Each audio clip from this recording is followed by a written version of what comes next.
Hello guys, and welcome to another PvP commentary. Today we have for you a very long clip. We're going to be fighting a lot of blues, and we're going to be fighting them for a long period of time, showcasing just how long we can fight on this build, showcasing the longevity of a squishy medium armor build like this. There you see that incredible combo on that Sork.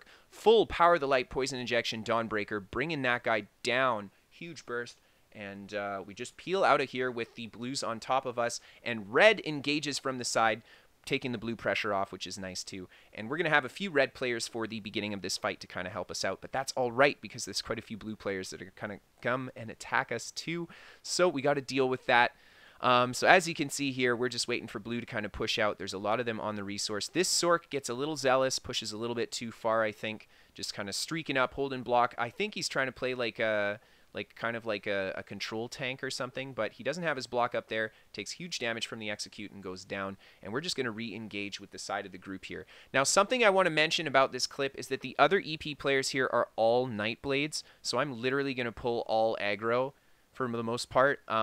They will pull aggro when they pop out as stealth, but they're going to be popping in and out of stealth a lot. So I'm going to be taking a majority of the aggro in this fight, which means that we're going to have to stay on our toes to not get nuked down by blues turning around because they just, you know, failed to kill a stealthing Nightblade or something, and they all converge on me. So here you can see we set up the Power of the Light combo. This guy purges it, really smart, and then we get him with the Dawnbreaker combo as he flies through the gap in the tree. Yeah. Actually a really sweet kill, just like aesthetically pleasing, kind of cool. I did it on stream and I was exclaiming at it. I had to jump back through it after. This guy here is putting a lot of pressure in our EP player. We instantly go aggressive on him, lacking the heal to kind of help the fellow player out, but the aggression buys our fellow player the time he needs to get his own heal off, and he's able to survive. And now what happens is we've got a lot of convergence from the group because, like I said, we are not a Nightblade. And we're going to be pulling a majority of the aggro in these fights thanks to not being the Nightblade. There's a really good precognition. We run into the field, precognition back, and drop down behind the rocks. Excellent little getaway there, and they re-engage with some Nightblades who had engaged on their tail again. And we're just going to keep trying to put pressure into these guys, just keep whittling them down.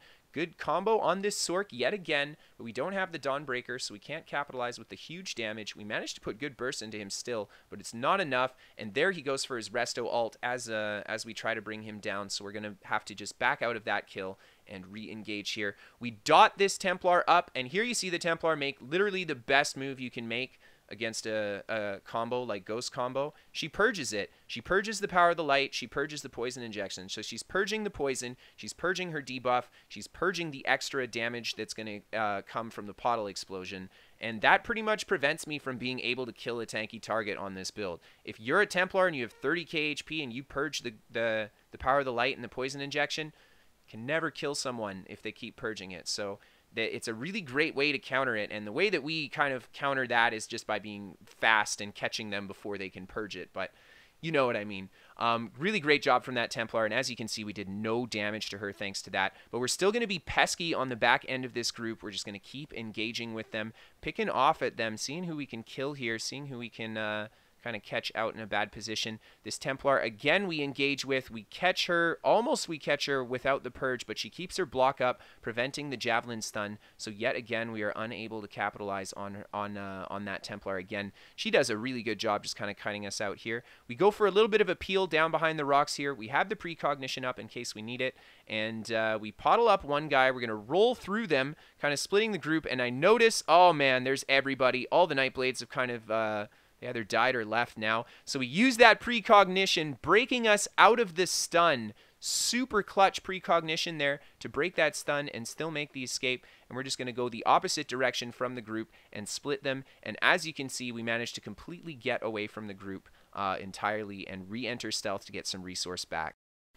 So after getting our resource back, we're just going to re-engage with a blue player here, and he's just kind of on his lonesome, but I know there's a lot of blue running around looking for us, so here they are. There's two more coming to engage. It's perfect. So we're just going to refight these guys, and yeah, the little 3-on-1 is something a little bit more appropriate, I think. So here we're just going to put a bit of pressure into this DK, noticing that he's very tanky. He's got that block up. He's running Frost Staff, Sword and Board. So we're going to save him maybe for last or something, and worry about the other players first. That might be a little bit easier to catch with our combo. But the DK is doing just kind of standing in front of everybody. Oh shoot, it's a Warden too. We've got an Ice Warden as well on top of us. So we got a lot of AoE here to kind of lock us down. Ghost though excels so well against those kinds of builds because you can't really lock Ghost down. We're just going to keep moving around. Even in their ice field, we can't be locked down. We're going to sprint right out of it, and we're just going to go right back behind these rocks. Hopefully split this group up a little bit more. It was a nice spot to fight on that tree. We had a bit of a height to work with that hill, but at the end of the day, we need a little bit more space because of the amount of AoE that these guys are throwing down. If it's too much AoE, we honestly can't stand in it for too long, so we have to have some space to catch people with that combo properly. So we do a full peel around this rock here, and we actually catch one guy by himself, get him with a really nice partial charged heavy stun off the off balance there. We still hit him with the Javelin too. Dawnbreaker Executioner, and we bring him down, and now it's just this DK left to fight us. And he goes for a fully charged heavy attack there. Instead of holding the block, we hit him with the Javelin as he's Power the Light and Poison Injection, and we absolutely bring him down. Big combo there. Good fight, and we actually managed to take that guy home, and we're going to go look for some more DC players to fight here, and we'll engage with the back of this group here. And this guy is the group healer, and we put some decent damage into him, but as you can see, he's very tanky, and he goes right into healing himself. So we're going to have to just peel out here. We go for the mist form coming out coming around this rock here. I change directions and go the long way around the rock again. And you guys have maybe seen me take the long way when I kite things instead of the short way. It's just because people expect you to go in the same direction, and the direction change, even though we have to go a bit further, could throw players off a little bit more, and it ends up working out. We managed to make it out of that, but here we are yet again in a tight spot. We got a lot of players on us. The Purge is working overtime here, purging that Eclipse, purging those negative effects, purging that proxy debt, the inevitable debt morph. But it's doing a really great job. We get caught really bad with the Dawnbreaker here. We have to precog it. We're going to go down with those players looking at us there. So we precog the Dawnbreaker, teleport out of there, and just reset in the back of the fight there. And we're just going to peel into a different location. Yet again, using our speed and movement to split the group so we can actually pick these guys off. We're not going to be able to just fight them when they're all balled up on top of us. And as you can see here, we've managed to split it into 3 players here. And this Warden does not break the CC, and we managed to take her down. Another thing that I want to note about the movement on this build is that if people are running slower builds, i.e. probably that Warden, she probably sprinted out there after me. So she didn't break that CC because, you know, she maybe didn't know how to do it or whatever. She probably didn't break it because she didn't have the stam after sprinting after me. And that's a big thing too. It allows you to have a big turn around and hit your opponent kind of opportunity if they're not going to be aware of their stam bar and save enough for a CC break when they're chasing you like that.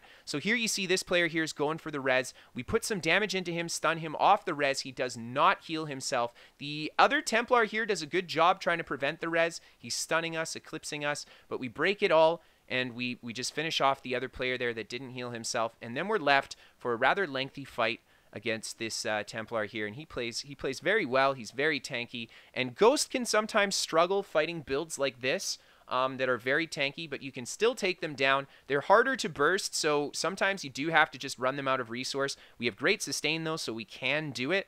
But you can still catch them with a burst combo too. But this guy running Pirate Skeleton and I believe Reactive, man, when he's on the ground in his Pirate Skelly, he takes like no damage. So I don't know if we could kill this guy outside of running him out, but we're going to keep putting the pressure on him. There you see the Pirate Skeleton Reactive, just literally we do nothing to him.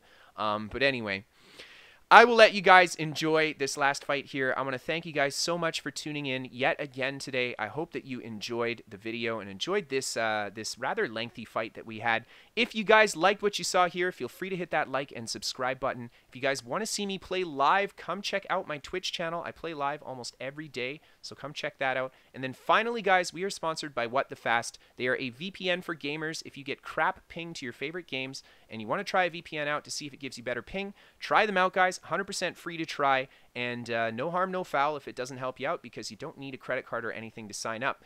Anyway, guys, we take him down. That's the end of the fight. Thank you for tuning in.